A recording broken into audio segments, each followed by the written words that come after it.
Mailbox Minute. Today I have something really fun to show you. I was gifted with a copy of The Ultimate Guide to Liquid Soap by Ashley Green, and I'm going to share just a little bit of it with you. Well,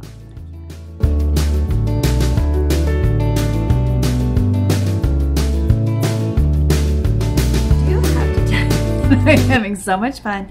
And for every month, I'm going to be doing some kind of different liquid soap project at least once per month, because liquid soap is super exciting and pretty much vastly underrated and vastly underexplored. So let me show you what I got in my mail today. All right, this is what came in my email. The Ultimate Guide to Liquid Cold Process, Hot Process, and 30-minute liquid soap. Included in here is also the 10-minute soap paste method, which is super fun. So instead of it taking 3 days in the cold process method or until you forget about it, let's go through the table of contents. All right, so there's a dedication and special thanks and a program called Sleep Eat Soap, and this is their charitable organization that donates tons and tons of soap every year to homeless shelters and people who need soap.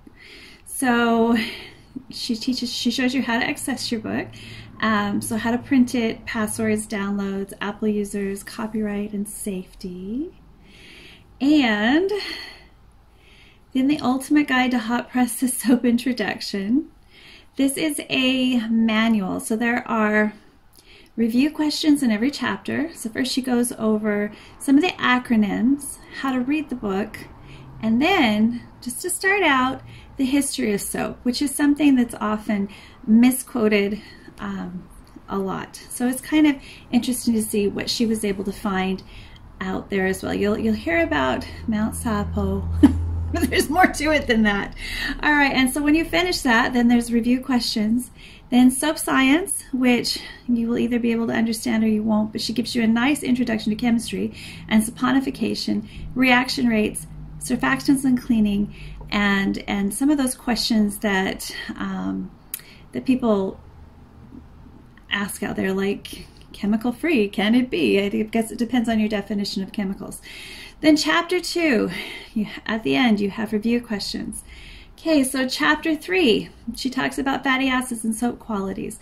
So fatty acids are the oils and butters that you use, and she goes over all of them and what those single fatty acids bring to the formulation, which is a good foundation for learning how to formulate yourself. This is not a recipe book. I reiterate, this is not a book that's going to just give you a whole bunch of recipes. There are a lot of those out there. You can get one of those out there, or you can just go to a soap calculator and start making soap. But this talks about what you should think about when you are formulating your own soap and how liquid soap differs from bar soap. And there are a few different ways in which potassium hydroxide reacts and liquid soap behaves that you'll need to brush up on if you want to make quality liquid soap, especially if you want crystal clear liquid soap. All right, so she'll talk to you about lather and what the different types of compounds bring to it. She also discusses recidity and some polyunsaturated fats and what they may pose in your formulating. And then, as all of you I'm sure are familiar with, is the SAP value and how to superfat. And with liquid soap, it's a little different. Once again, in fact, a lot of times there's a 0 superfat at the beginning, which might be a little scary for beginners. So this is not, liquid soap is more an advanced technique, and hot process and liquid soap is probably higher up in that, and we will be showing you how to make one of her recipes on Friday this week. So come back on Friday if you want to see a 10-minute cocoa butter soap. I mean, it's one of the richest, funnest liquid soaps I've made, and it's all pour moi because I'm in love with it. Yeah, so I'll tell you more about that when we do it. All right, so she also talks about soap calculators, what the difference between an informed recipe and an uninformed recipe. And she also talks about soap concentration and how thicker is not always a better soap. I like to do a bit of thickening, and so I use other things, but this is just straight up soap using a dual lye method, which is also what is also explained in this book, why you would use both sodium and potassium hydroxide in conjunction. She has videos. First, she starts with low temperature liquid soap, cold process liquid soap, which is probably my #1 viewed video here on YouTube. So again, if you want to see how that's done, go to the cold process liquid soap video here. But we're going to be doing a countertop method, which is fairly high temperature liquid soap paste on Friday. We will attempt some of these other methods of soap making, but I am really liking the high temperature liquid soap countertop soap paste. We don't use a crock pot in any of these recipes, which is refreshing and wonderful because that is a pain in the watuzi. I'm just saying. I hope that's the right word. I hope that means what I think it means. So then she also, because her main emphasis in all of her books, both the high temperature liquid soap and countertop method soap, and her cold process soap, which has just come out this month, and her liquid soap, is not about giving you a whole bunch of recipes. All right. When I was first becoming a soap maker, I made so many things because I had to explore all of these oils on my own. And so I made quite a few single oil soap.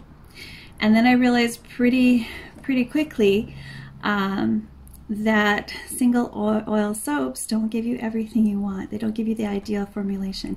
And this is a great place to go so you don't waste a lot of time. Now here I wanted to just do a little bit of a peek. Look at how clear that is. Isn't that pretty? And there's a few thank yous here. Now this is Eat, Sleep Soap. This is what I told you about before. The Ultimate Guide to Liquid Soap team uses proceeds to cover website and material expenses. In addition to funding a program we have created called Eat, Sleep Soap. A portion of the soap made during researching, filming, and updating our site, in addition to extra soap made and purchased from proceeds, is donated to local homeless and domestic abuse shelters in our community. We believe that giving back to the community and feel it's our responsibility to help our local communities ensure that every man, woman, and child receives a hot shower, a healthy meal, and a safe place to sleep. They've donated over 7,000 bars of soap since they started, and they want to thank you for supporting their team and local communities in need. This is what first drew me to their company. They have an awesome give back philosophy. So I'm not going to show you anymore. You can go to the Ultimate Guide to Liquid Soap website. There are a few sample recipes here online, and I will put links to them. It's not all explained because that's done in the book. This is a teach you how to make liquid soap whatever way you want to learn how to make it. So they've got just about everything covered here, which is really exciting. If I were to add anything to it, and I have just skimmed this book. I've skimmed the areas that a lot of it is foundational, and so I skimmed. But it's a wonderful addition to my library. It has everything I need that I ever wanted, that maybe it fills in the gaps that even you don't quite get from experience.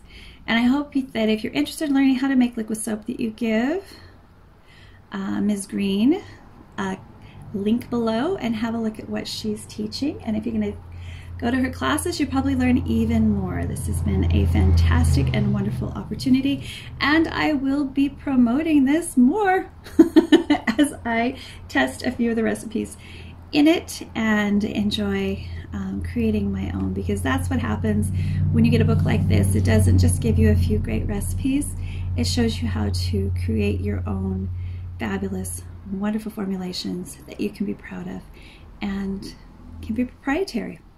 All right, so if you enjoyed this, please click like and subscribe. Give us a big thumbs up and come on back to my soapy kitchen anytime.